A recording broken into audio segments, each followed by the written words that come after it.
Bonjour et bienvenue pour une nouvelle vidéo ou bienvenue sur ma chaîne, comme vous voulez. Aujourd'hui, j'ai décidé de parler anglais. J'ai déjà fait une vidéo dans ce style. L'idée c'est que je vais expliquer 5 expressions anglaises, donc c'est le genre de choses qu'on n'apprend pas spécialement à l'école et qu'on apprend du coup en étant avec des anglais ou en travaillant ici ou à l'école ou tout ça, qui font partie de la langue parlée, donc du coup pas écrite. C'est pour ça qu'on les apprend pas trop à l'école. C'est ce qui s'appelle donc une expression. Et c'est vrai que quand les gens ici sortent des expressions que je connais pas, je suis toujours avide de savoir ce que ça veut dire et de pouvoir l'employer un peu plus tard dans une de mes phrases à moi. Donc je voulais partager ça avec vous. Donc je vais faire une petite liste de 5 expressions. Puis si ça vous plaît, je pourrais faire une autre vidéo. Voilà, juste pour que ce soit pas trop long et pour que ça reste un peu intéressant et un peu punchy quoi. J'ai tendance à essayer de trouver une équivalence en français à chaque fois pour les expressions, ça marche pas toujours. Donc je vais essayer de mon mieux pour vous expliquer ce que ça veut dire. Et puis on peut commencer dès maintenant. Alors pour commencer, je vais commencer par un truc un peu fun. C'est l'expression que j'ai apprise quoi, il y a peut-être 6 mois. Et c'est let your hair down. Donc en gros, laisser ses cheveux tomber ou laisser ses cheveux détachés on va dire.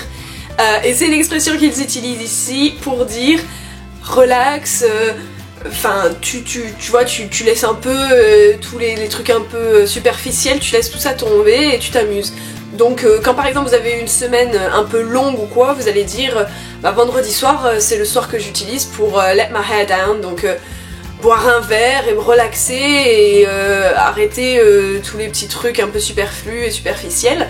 Voilà, ou on peut aussi s'en servir pour dire telle personne à ce mariage a bu tellement, oh mon dieu, she let her hair down. Donc en gros, c'est bon quoi, elle a pété un coup quoi, on va dire, elle a pété un coup. Voilà. Oh là là, c'est pas gracieux du tout, mais c'est l'idée. En numéro 2, je voulais parler de For the Life of Me.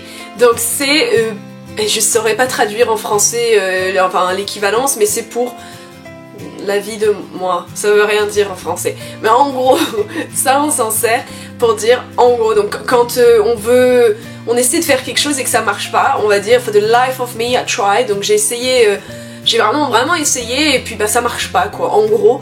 Donc c'est, je saurais pas vraiment le traduire, mais alors moi je vais m'en servir par exemple quand je trouve, oui voilà, quand je trouve pas quelque chose qu'on me demande, je vais dire I looked everywhere for the life of me, I can't find it. Donc j'ai cherché partout, mais pour la vie de moi, for the life of me, je saurais pas vraiment traduire. J'ai cherché partout, mais je peux vraiment pas trouver, c'est pas possible, voilà. Donc voilà, c'est l'expression que j'ai appris. Je pense cette année aussi que j'ai commencé à entendre un peu dans les films, tout ça, donc voilà, for the life of me. En troisième, on peut parler de It takes two to tango. En gros, donc celle-là, ça veut dire qu'il faut être deux pour danser le tango. Donc il faut être deux pour pouvoir danser. Une danse à deux, en gros, hein, voilà. Et ça, donc, personnellement, je vais m'en servir quand des gens font quelque chose ou quand quelqu'un fait quelque chose et qu'une seule personne est accusée. Je vais avoir tendance à dire, ou une seule personne est pointée du doigt, on va dire, quoi. Je vais avoir tendance à dire It takes two to tango. Donc, ça veut dire la personne l'a peut-être pas fait toute seule. Ce genre de choses, il faut être deux pour le faire. C'est pas toujours négatif. Oui, je pense que c'est assez négatif, mais c'est pas toujours pour quelqu'un qui a commis un crime ou quoi, hein. Ça peut être vraiment juste, je sais pas, organiser un truc, bah des fois, it just takes two to tango, tu vois, je sais pas si ça marcherait vraiment là. Mais voilà, moi je m'en sers plutôt pour dire, bon, cette personne elle a peut-être pas fait les choses toute seule aussi, tu vois, ou... En côté positif, par exemple, ce serait dans un couple, on va dire, ou dans une amitié. Par exemple, il faut rester en contact si on n'est pas, par exemple, une relation à distance, j'en sais rien, ou des amitiés où on n'habite pas dans la même ville ou quoi. Et bah c'est là où il faut dire, bah, it takes two to tango. Il faut être deux pour maintenir un peu les murs et il faut être deux pour que ça marche, quoi. Tu peux pas faire tout seul non plus. Donc ça peut être positif comme négatif. Quoi que c'est encore négatif. C'est encore négatif, non ? Enfin bon, voilà, il faut être deux des fois pour... Enfin, c'est pas toujours une seule personne qui fait les choses. Je sais pas si je suis très claire. J'essaye. Essayez de l'employer. Dites-moi comment vous l'emploierez. L'employerez. Et voilà, maintenant je sais même plus parler français, je sais pas où on va, je sais pas ce qu'on va faire, hein. Bon. Avant-dernier pour aujourd'hui, can't be bothered. Donc ça, c'est... j'adore, parce qu'en français, on va le traduire par j'en ai rien à foutre. Et ça, j'adore, parce qu'en français, je m'en sers énormément. Et donc, bon, c'est peut-être pas aussi vulgaire. Je sais pas si c'est aussi vulgaire qu'en français, parce qu'on dirait pas ça, par exemple, à un prof ou à ses parents, bah oui, bon. Bon, je sais pas, mais quoi qu'il en soit, en gros, ça veut dire je m'en fous. J'ai pas envie, je m'en fous, c'est pas ma priorité, en gros, comme ça, tu vois. Donc là, par exemple, on va s'en servir dans une phrase, par exemple, je devais aller au centre commercial pour ramener un t-shirt, mais can't be bothered, j'irai demain. Dans ce style-là, c'est le style, c'est là maintenant, je peux pas quoi, hein, j'ai pas envie, je m'en fous, c'est ma dernière priorité, je le ferai demain. Mais voilà, pas utiliser du tout avec son patron quoi, hein, ou ses profs, à moins que vous soyez... non, vous ayez envie d'heure de colle, hein, voilà. Pour finir, je vais utiliser une expression, alors, il y a deux façons de dire, donc c'est ou bite the bullet ou bite your tongue. Donc ces deux sont très similaires. Alors, bite the bullet, ça veut dire mordre la balle. Donc, le bullet, c'est ce qu'il y a dans les pistolets, dans les flingues, dans les guns, quoi. Donc c'est ça qu'on charge dedans. Et une cartouche, je sais pas comment on dit en français, une bullet. Mais enfin bref, donc c'est ce qu'on met dans le pistolet, dans le flingue. Et donc, bite the bullet, ça veut dire je me suis fait tirer dessus, mais je vais serrer les fesses un peu, je vais le garder. Et bite your tongue, c'est juste mordre sa langue, en gros.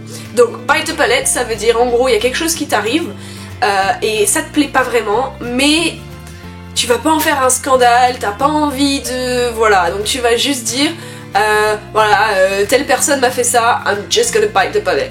Et je vais juste... tu vois, je vais juste le garder parce que bon, j'ai pas envie de se faire un scandale, ou j'ai pas envie de créer une histoire juste là maintenant, ou plus tard, ou en général.